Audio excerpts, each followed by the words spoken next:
보훈처장님, 네. 제가 지난주 국정감사에서 가짜 독립유공자 문제를 지적을 했고요. 네. 거기에서 처장님께서는 전수조사를 하시겠다고 답변을 하셨습니다. 그리고 오늘 아침에 제가 후속 조치 계획을 받아봤는데 단계별로 서운 시기별로 이렇게 조사를 하시겠다고 그랬죠. 네.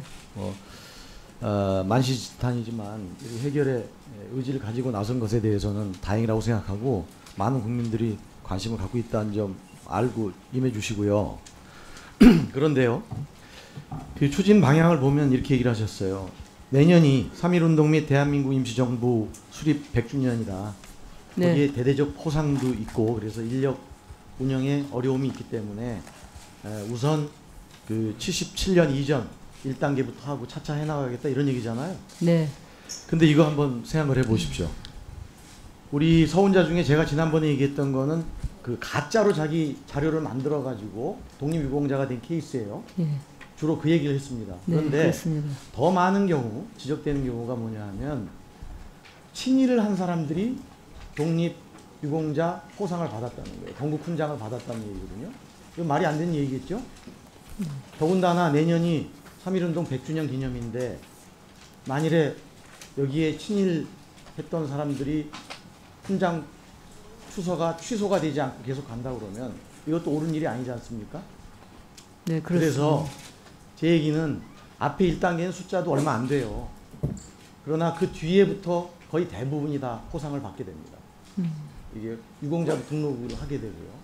근데 전체를 다 할 수는 없다 하더라도 우리 지금 자료 보시면 알지만 77년부터 시작을 해가지고 거의 금년까지 거의 대부분의 독립유공자가 이때 등록이 되거든요. 서원을 받고.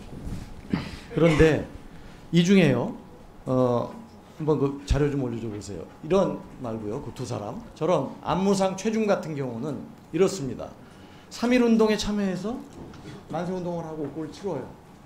그런데 그 뒤에 변절을 해서 평의원에 당선되는 그런 사람. 이런 분들이 자기 자신의 변절 또는 친일의 행적은 숨기고 과거의 기록만 가지고 서운을 받은 사람입니다.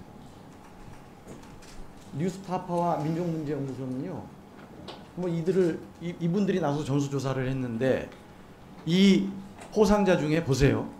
조선임전보국단이라고 아주 제일 큰 친일 단체였죠. 여기에 활동했던 회원이 23명이고 국방헌금 납부자가 9명이고 기타 친일하지 않으면 오를 수 없는 자리에서 활동을 한 사람이 이 정도 됩니다. 그렇죠?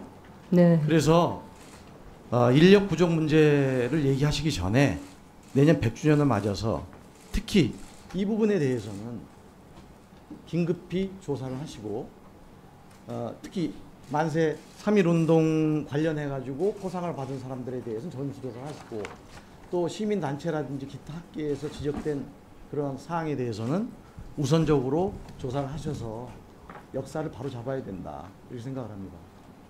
아시겠죠? 네, 의원님 의견에 적극 공감하고 네네.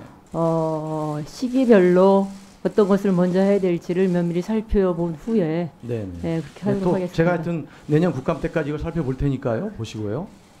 이렇게 이제 가짜 독립유공자라든지 또는 부적격, 무자격 이런 독립유공자가 양산된 데는 그 책임이 큰 부분이 공적심사위원회에 있습니다.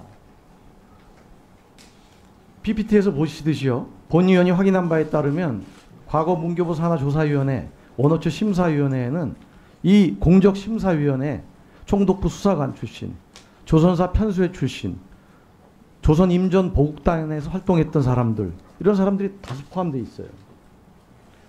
친일파가 독립운동가를 심사했다는 얘기인데 이게 말이 되겠습니까? 이 역사도 파헤치셔야 된다. 그래 봅니다. 2012년에 박승춘 보훈처장 시절에 23명의 공적심사위원을 한마디 특별한 이유도 없이 무단 교체했어요.